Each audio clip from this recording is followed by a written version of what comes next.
Hello बच्चों, good evening. कैसे हो आप लोग? स्वागत करते हैं कैरियर प्लानर पे। मैं हूं मिश्रा और आज आपको बहुत बड़ा अनाउंसमेंट करने वाले हैं। बहुत बड़ी चीज़ें बताने वाले हैं। आज की डेट में हम लोग के साथ एक बहुत बड़ा माहौल बन चुका है पीईटी को लेके। और बच्चा कंफ्यूज है कि पीईटी के लिए पढ़े तो पढ़े क्या, और किस दिशा में पढ़े, किस डायरेक्शन में पढ़े, और किस बुक को प्रीफर करें, किस टीचर को प्रीफर करें, और क्या करें हम उसके लिए, और कि पीईटी क्वालिफाई हो जाए।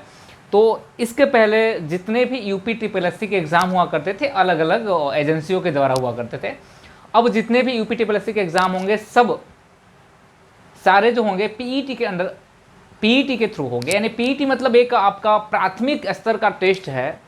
यानी सरकार ये देखना चाहती है कि हमारे जो देश के, हमारे राज्य के युवाएं हैं, क्या उनके अंदर क्षमता है, प्राथमिक स्तर की क्षमता उनके अंदर है, जो प्राथमिक स्तर के टेस्ट को पास कर पाते हैं। ईईटी शब्द लगता है, ईईटी एलिजिबिलिटी टेस्ट, यानी आपकी क्षमता का टेस्ट है। आपकी क्षमता का टेस्ट है प्राथमिक स्तर का, आपकी क्षमता का टेस्ट है, बाकी और कुछ नहीं है। और बस ये आंकना चाहता है कि क्या पीएचडी किया हुआ लड़का, क्या एमएससी किया हुआ लड़का, को बीएससी किया हुआ लड़का, को एमटेक किया हुआ लड़का, को बीटेक किया हुआ लड़का, क्या पीईटी को पास कर सकता है कि नहीं कर सकता। ये गवर्नमेंट की पॉलिसी है, इस पर हम लोग कुछ कटाक्ष भी नहीं कर सकते हैं।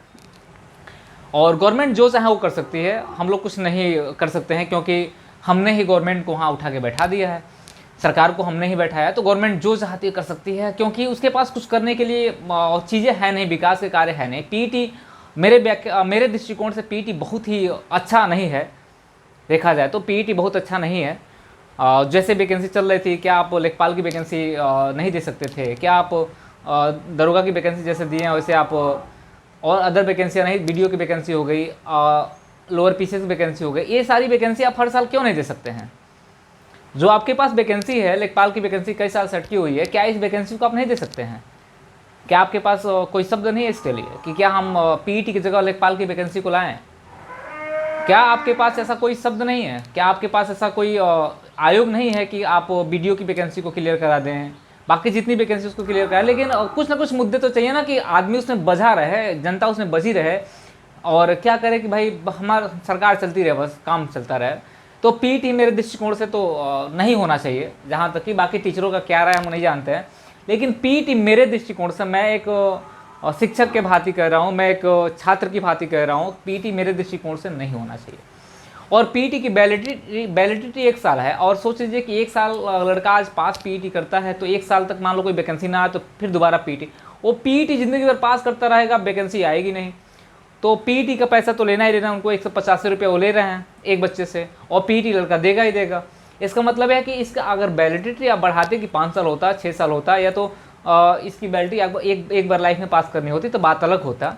तो आपकी वैलिडिटी 1 साल है, यानी आप हर साल बच्चों की क्षमता आंकोगे कि हर साल बच्चों की क्षमता क्या है, बढ़ रही है, घट रही है।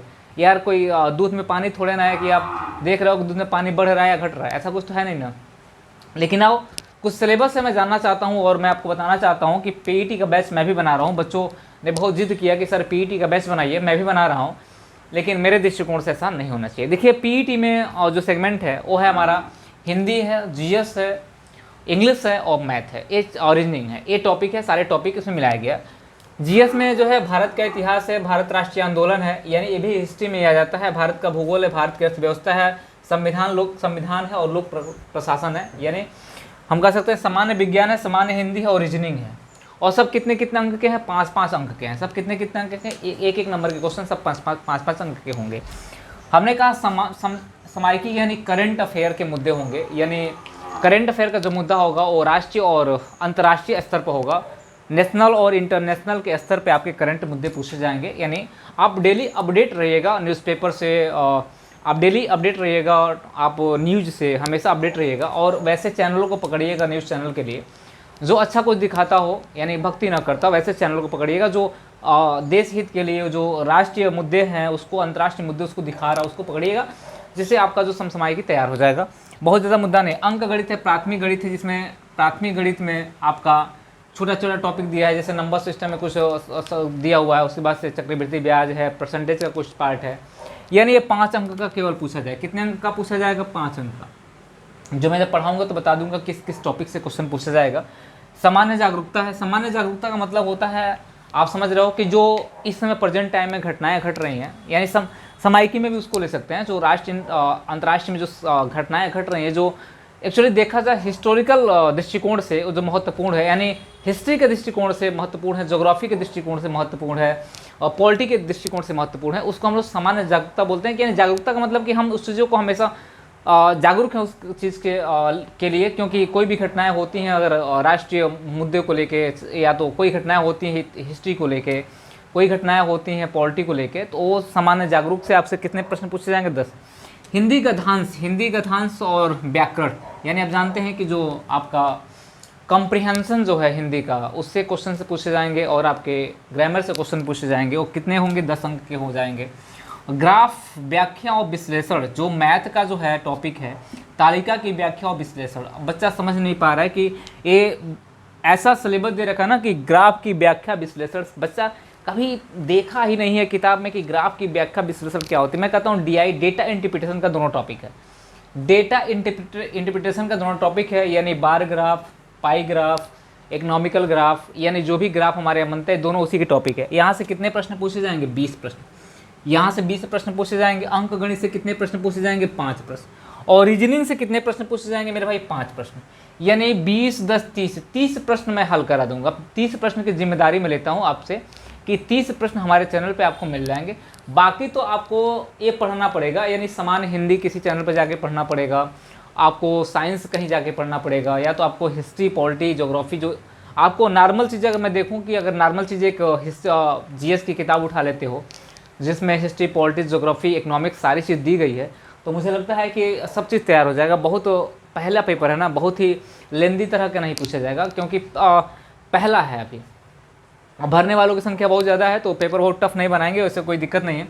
और कह रहा है कि बस मैथ वाली बात कर रहे हैं, रीजनिंग वाली, तो मैं आपको बता दूंगा कि अंक गणित के जितने पार्ट दिए गए हैं वो सारे पार्ट आपके चलेंगे, मैं पढ़ाऊंगा पहले। उसके बाद से ग्राफ की व्याख्या और विश्लेषण, यानी DI का जो पार्ट होगा, और तालिका की व्याख्या विश्लेषण। तालिका जो इकोनॉमिकल ग्राफ में आती है, तालिका जो आप समझते हैं, यानी बार ग्राफ, पाई ग्राफ, ये बार ग्राफ में, पाई ग्राफ में जैसे आते हैं, उन पर हम लोग काम करेंगे।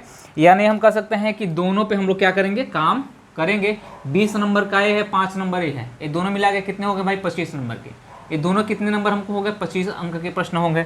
और रीजनिंग कितने हो गए भाई? 5 अंक के होंगे। 25 + 5 कितने हो गए? 30। 30 प्रश्न आपके, 30 अंक आपके हमारे चैनल से क्लियर हो जाएंगे। और बाकी आप समसामयिक की घटनाओं को देखते रहिएगा। और सबसे बड़ी बात यहाँ पे है कि सर ये बताइए कि क्या नेगेटिव मार्किंग है क्या? तो मैं बता दूँ कि नेगेटिव है, यानी एक प्रश्न गलत होगा तो 1/4 आपका कटेगा। यानी जो भी प्रश्न का जो आपका, यानी एक क्वेश्चन का 1 नंबर है तो उसका 1/4 आपका नेगेटिव हो जाएगा। यानी अगर आप एक प्रश्न गलत करते हो तो जो सही प्रश्न आप, सही आंसर आप, सही प्रश्नों से आंसर आपको नंबर्स मिले हैं, उसमें से 1/4 कट जाएगा उस प्रश्न का, तो नंबर आपका जाएगा ही जाएगा। लेकिन जो मिला है उसमें से 1/4 आपका चला जाएगा, तो नेगेटिव मार्किंग है इसमें, ध्यान रखिएगा। 1/4 यानी गलत प्रश्न पे 1/4 नंबर आपके कट जाएंगे। उसके बाद से इसमें एज क्या है सर? तो एज भाई 18 साल का बच्चा से लेकर 40 साल का बच्चा तक भर सकता है, यानी 40 साल का कोई बच्चा नहीं बचेगा मेरे भाई। अब सोचो कि गवर्नमेंट हमारी ये पॉलिसी लाई है, तो 40 साल का कोई बच्चा तो बचेगा नहीं कि 40 साल का कोई बच्चा है।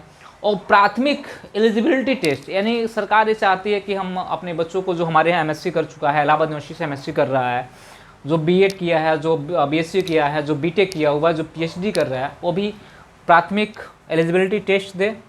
तो भाई ये तो गवर्नमेंट की पॉलिसी हम लोग को घुमाने की है कि ऐसा है कि भाई जनता और बच्चे क्या करें, 22 में चुनाव है, जनता और बच्चे क्या करें, उसी में घुले मिले रहें कि PET का एग्जाम उसमें लगे रहें और हम 2022 का चुनाव करा लें। ये बहुत बड़ा मुद्दा है इस PET को लाने के लिए। बाकी मैं नहीं चाहता हूँ, मैं एज ए टीचर, मैं कभी कोई हमसे डिबेट करेगा तो मैं यही कहूँगा कि PET हमारे दृष्टिकोण से नथिंग के बराबर कुछ नहीं है। PET मतलब नथिंग। जैसे कि अभी इन्होंने CCC को लाया था, तो CCC में इन्होंने खुद कमाया था, बाकी बच्चों को कोई फ़ायदा नहीं हुआ था। CCC में जो धांधली चल रही थी, CCC में बच्चे पास हो रहे थे, तो कोई पढ़ नहीं रहा था कि CCC का बेसिक, अरे आप किसी भी बेसिक कंप्यूटर नॉलेज कहे होते कि कोई भी बेसिक कंप्यूटर नॉलेज कहीं से भी, किसी इंस्टीट्यूशन से आप सीख लिए हो, कहीं इंस्टीट्यूशन से आप सीखे हो बेसिक नॉलेज, कंप्यूटर का आपके पास होना चाहिए, क्योंकि सारी कामकाज कंप्यूटर पे होती है। तो बच्चा कहीं से सीखता आपकी वैकेंसी के लिए आपने CCC और भी कहाँ से, यानी जो आपके संस्था उसी से करना था। तो हर महीने फॉर्म निकलती है, हर महीने बच्चा फॉर्म देता है, भरता है, और उसमें एक कोई जो नहीं, जो CCC पास हो गया उसको कंप्यूटर आती भी, ऐसा कोई ज़रूरी नहीं है, लेकिन आपने पॉलिसी लाए, बच्चों ने दिया और आपने इस पॉलिसी से बहुत ज़्यादा पैसा कमाया, बहुत ज़्यादा, हद से ज़्यादा आपने पैसा कमाया इस पॉलिसी से। आप पीईटी लाना चाहते हो, उसमें तो पीईटी में 185 रुपये फ़ीस है, वहीं ट्रिपल सी में भी आपका शुरुआती फ़ीस कम था, बढ़ते बढ़ते 600 रुपया हो गया है। पीईटी में 185 बढ़ते बढ़ते हो जाएगा। और 1 साल की एलिजिबिलिटी है इसमें, 1 साल की एलिजिबिलिटी है। आप सोचो कि अगर आपने 1 साल में कोई यूपी प्लस की वैकेंसी नहीं दी तो क्या बच्चा फिर देगा उस चीज़ को ना, उस चीज़ को फिर पीईटी का एग्ज़ाम देगा, फिर मान लो कि अगले साल भी नहीं आया तो बच्चे का 2 साल गया। तो बच्चा हमारे यहाँ छात्रों को भरमाने के लिए, यानी बीजेपी गवर्नमेंट है छात्रों को भरमाने के लिए सब सारी चीज़ें करना चाह रही है। ठीक है, कोई बात नहीं, हमारा जो कर्म है, हमारा जो धर्म है हम करेंगे। जो बच्चे हमसे करेंगे सर पढ़ाइए पीईटी तो मैं पढ़ाऊँगा। ये 20 प्रश्न 30 प्रश्न जो होंगे हमारे चैनल पे आपको मिल जाएंगे। मैं इससे दावा करता हूँ कि 30 प्रश्न आपको मैं दूंगा, बाकी 30 प्रश्न मैं दे रहा हूँ। तो अगर आप करंट अफेयर और ये जो समायिकी घटनाएं हैं और सामान्य जागरूकता है, अगर 10-20 नंबर ही हो जाएगा, 30-20 50 नंबर ही आपके मिल जाएंगे। और हिंदी बहुत बड़ा पार्ट नहीं होता, हिंदी कहीं से पढ़ लोगे और जीएस आप पढ़ लोगे। यानी मेन मुद्दा ये होता है ग्राफ, तालिका और अंकगणित और रीजनिंग, ये मेन मुद्दा होता है बच्चों का।